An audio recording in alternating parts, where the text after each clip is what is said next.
Studio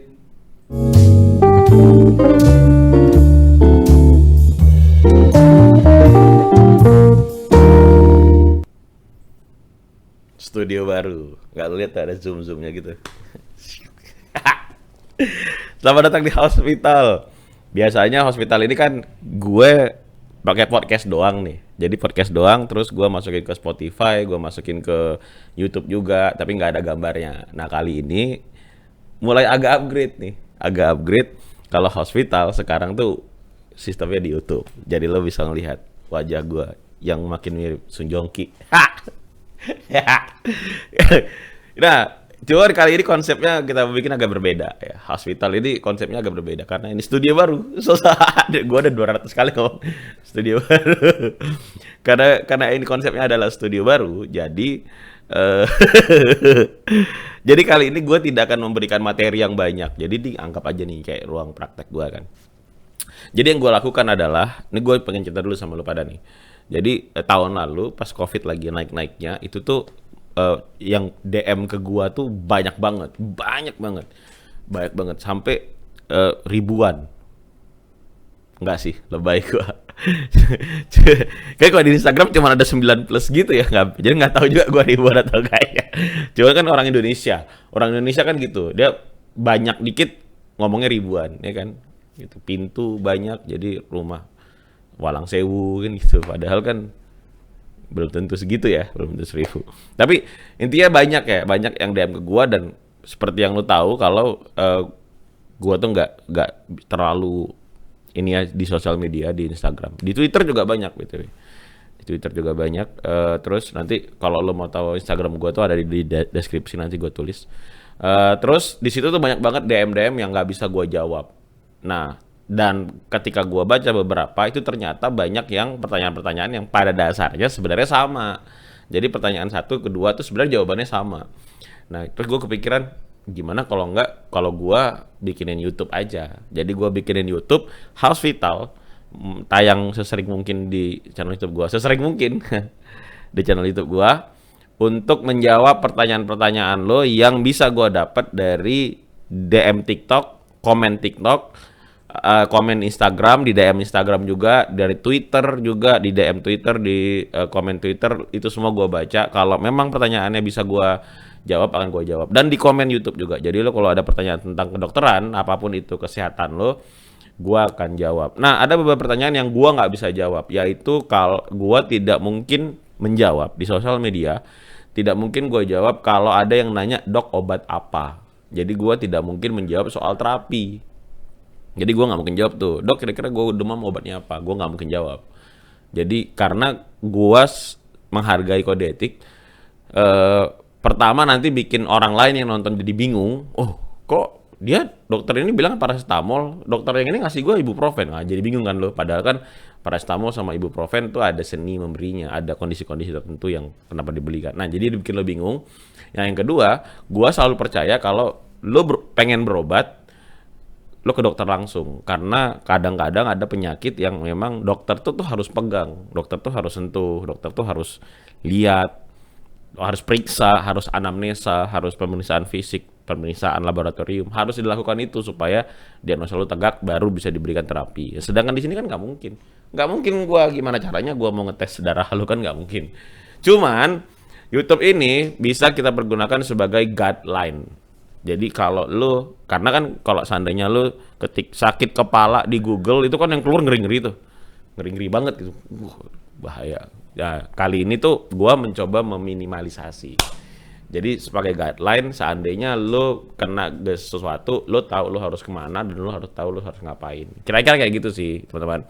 Dan untuk menurut kode etik juga, jadi jangan malu untuk bertanya, jangan takut untuk nanya buat kepada gua, karena kadang kan kalau podcast yang lain kan, kalau lihat di YouTube kan tamunya kan orang terkenal ya.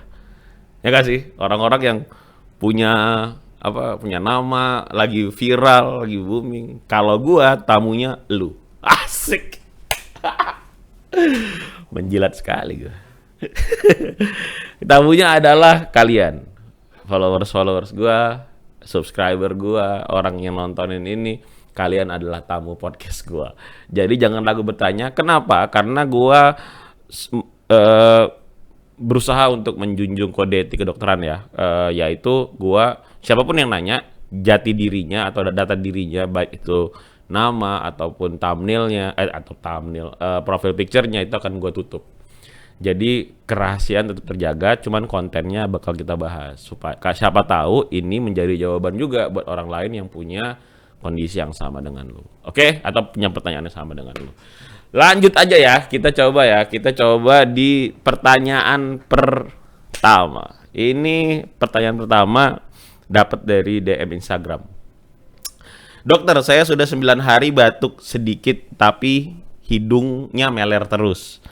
Awal saya itu demam, nggak ada batuk. Awalnya, oh dia demam, tapi nggak ada batuk, nggak ada sakit tenggorokan. Setelah itu hidung saya mampet hari ini. Saya bersin-bersin dan hidung meler. Oke, berarti dia batuk udah 9 hari ya. Oke, saya takut tes PCR dok. Saya udah vaksin 1 dan 2. Saya nggak mau PCR, takut nanti positif. Oke, saya orangnya gampang sekali stres. Stres. Ya. Obat yang saya minum adalah Flutamol, Rinovet, sama multivitamin, Kaviplex. Ya, kita nggak usah bahas obatnya lah ya.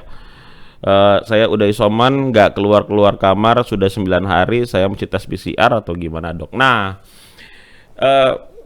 sebenarnya ini banyak karena ini gue dapat dari Instagram, maka banyak banget yang masih seputaran tentang COVID. Tapi sebenarnya kita akan nanti bahas nggak bakal seputar tentang COVID. Cuman mungkin beberapa episode ke depan lu akan ketemu dengan gue akan bahas seputar tentang COVID karena yang nanya tentang COVID tuh jauh lebih banyak daripada penyakit lain. Oke. Ini adalah kondisi yang sering banget ditemuin di baik itu di pasien yang beneran sama di yang ada di telemedicine dan juga ada di Instagram. Ini adalah banyak banget yang begini ketika dia terkena gejala. Ini kan gejalanya udah mirip gejala COVID ya. Udah ada demamnya, yaitu gejala khas pada COVID. Gejala khas pada COVID itu ada 2, ada demam dan ada sesak. Nah, lalu kemudian ada gejala-gejala lain seperti gejala ISPA, yaitu gatal tenggorokan, kemudian batuk, lalu kemudian ada pileknya. Maka itu gejala yang COVID banget nih, COVID-19 banget nih. Nah, ketika dia udah punya gejala, maka seharusnya yang pertama kali dilakukan adalah lo harus lakukan PCR test. Karena ketika lo ngelakuin PCR test, itu tuh lo bisa tahu nih, harus tahu lo abis ini mau kemana, abis ini mau ngapain gitu. Nah, sedangkan kalau seandainya lo nggak PCR test, lo jadi bingung nih. Abis ini lo mau ngapain nih? Lo apakah perlu lo berobat atau kalau mesti diobatin kayak gimana? Nah, ini kan bingung karena sebenarnya melakukan pemeriksaan laboratorium itu gunanya adalah untuk menegakkan diagnosa kan. Jadi bukan untuk menakut-nakutin lo, sebenarnya enggak. Toh kalau lo positif ya lo tahu langsung diisomanin aja gitu. Tapi kalau lo nggak tes nih, kayaknya gue kena COVID. Tapi lo nggak tes nih, rupanya lo bukan COVID. Lo misalkan demam berdarah karena udah demam. Nah, demam berdarah itu tuh butuh banget sama cairan, terapi cairan namanya. Nih, terus tiba-tiba lo udah langsung isoman aja, lo nggak dapat terapi cairan, udah lo bisa fatal. Dan lo bisa mengancam nyawa itu beneran. Jadi kalau lo udah punya gejala, lo harus lakukan dulu pemeriksaan laboratorium. Tujuannya adalah untuk menegakkan diagnosa lo. Setelah diagnosa tegak, maka terapinya juga gampang. Kira-kira kayak gitu. Ya, jadi jangan ini kayak gua COVID nih, terus gua nggak mau ini ya PCR lah, nanti gua positif. Ya justru itu, kalau lo negatif maka lo kita tahu obatnya apa. Kalau lo positif, kita tahu lo harus ngapain gitu. Jadi jangan takut untuk di PCR karena PCR itu adalah penegak diagnosa. Jadi kan nanti akan berentet nih masalahnya. Contoh misalkan gue cuman kena gejala yang ringan-ringan aja gitu misalkan. Terus gue sih nggak COVID ini. Rupanya lo COVID. Terus lo jalan-jalan, lo ketemu orang tua, ketemu anak bayi yang belum bisa divaksin. Nah, ini menjadi berbahaya gitu. Ini jadi bahaya buat mereka. Mungkin buat lo yang masih produktif bisa aman-aman aja, tapi mungkin bagi orang tua ini bahaya banget gitu. Jadi hati-hati ya. Maksudnya kalau lo terkena gejala langsung PCR aja, nggak perlu takut dan nggak perlu stres juga. Kalau lo positif, emang kenapa? Tinggal diobatin. Sama aja kan, misal gua. Maka lo bisa cek saturasi, lo bisa lebih lebih awas dibandingin dengan daripada nanti udah menurun kondisinya tiba-tiba wah ternyata gua COVID. Wah kan udah terlambat. Jadi lebih bagus segera mungkin untuk dites. Penyakit apapun itu sih sebenarnya bukan cuma COVID doang, tapi penyakit apapun itu sesegera mungkin tuh sebaiknya dites gitu. Saya sudah vaksin 1 dan 2. Nah, sebenarnya ini sih yang membuat banyak orang terkena gejala ringan yaitu karena dia udah vaksin 1 dan 2. Makanya kebanyakan tuh gejalanya cuma ringan doang. Ya, kira-kira kayak gitu. Buat ibu siapapun yang nulis ini sebaiknya PCR aja. Jadi nggak perlu ragu, langsung PCR aja. Oke? Siap. Lanjut aja kita ke pertanyaan kedua. Pertanyaan kedua. Selamat sore, Dok. Mohon info syarat vaksin COVID-19 untuk orang tua yang memiliki penyakit diabetes dan darah tinggi. Terima kasih. Nah, ini tuh dari awal-awal vaksinasi muncul ini fluktuatif banget nih beritanya. Ada yang bilang komorbid jangan divaksin, komorbid boleh divaksin. Nah ini fluktuatif banget nih. Tapi sekarang sudah ada edarannya dari PAPDI, yaitu Persatuan Dokter Penyakit Dalam Indonesia yang mengatakan bahwa komorbid itu boleh divaksin dengan berbagai syarat. Syaratnya adalah dikontrol.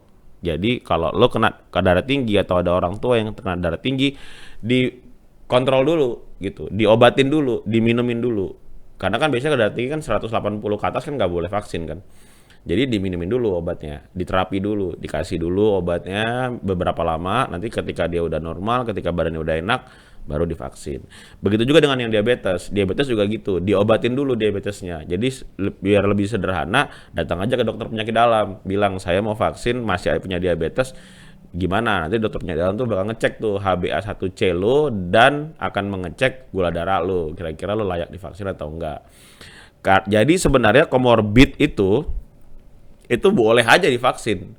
Jadi nggak ada istilah sekarang dia nggak boleh divaksin. Kenapa? Komorbid nggak ada. Boleh divaksin. Yang nggak boleh divaksin itu adalah komorbid yang memang punya shock anafilaktik di vaksin pertama, itu nggak boleh. Lalu punya autoimun pun juga beberapa boleh autoimun. Makanya ada beberapa pasien kita yang autoimun divaksin aman-aman aja karena dia udah konsultasi dengan dokter autoimunnya. Jadi autoimun juga boleh divaksin sebenarnya. Yang penting tuh kalau lo punya komorbid, lo tuh konsultasikan dulu.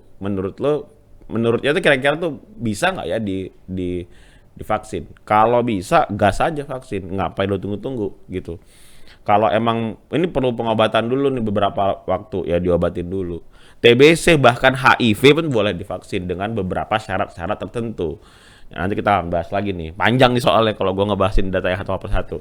Tapi next bakal kita bahas. Tapi intinya kalau untuk darah tinggi dan diabetes itu boleh divaksin asalkan terkontrol. Jadi dikontrol dulu. Gue nggak salah sebut kan ini. Dikontrol ya, jangan tidak dikontrol. Jadi minum obat diabetes, minum obat darah tinggi sebenarnya aman-aman aja sih. Sama ubah pola hidup sih sebenarnya. Kalau komorbid itu sebenarnya masalahnya ada di pola hidup ya. Jadi kalau lo terkena komorbid sebenarnya ubah pola hidup aja. Sebenarnya lebih aman. Aman ya? Ngerti ya? Vaksin. Jadi komorbid bukan alasan untuk vaksin. Untuk tidak vaksin. Oke. Sekarang kita lanjut aja ke pertanyaan ketiga. Pertanyaan ketiga adalah izin bertanya, Dok. Saya mau PCR, tapi saya tuh orangnya insecure. Jadi sampai sekarang saya belum punya PCR. Ini emosi nih. Ini yang nulisnya mungkin gue emosi nih. PCR kan itu tes ya, COVID yang dicolok-colok itu. Bukan pacar. Ini gue emosi nih. Ya. Apa hubungannya PCR lo insecure? Emang lo mau ngedekatin yang tukang swab? Kan kagak ya. Ini bikin gue emosi nih. Pertanyaan kayak gini. Tapi nggak apa-apa. Aduh. Gue belum punya PCR ya. Bagus. Jadi pertanyaannya kreatif banget ya. Sering-sering aja menanya kayak gini. Nanti ini bakal gue jawab. kalau ada kayak gini.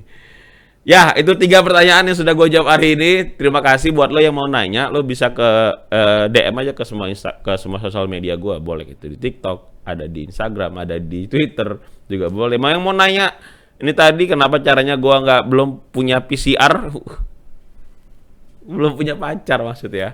Itu lo boleh DM aja langsung ke Instagram gue, ke atau lo komen aja di YouTube ini. Lo nanti gue akan kalau bisa gue akan jawab, gue akan masukin ke dalam setiap episode gue di hospital ini. Thank you udah nonton dan sampai ketemu di video selanjutnya. This is Dr. Freno speaking. May the 8 be with you.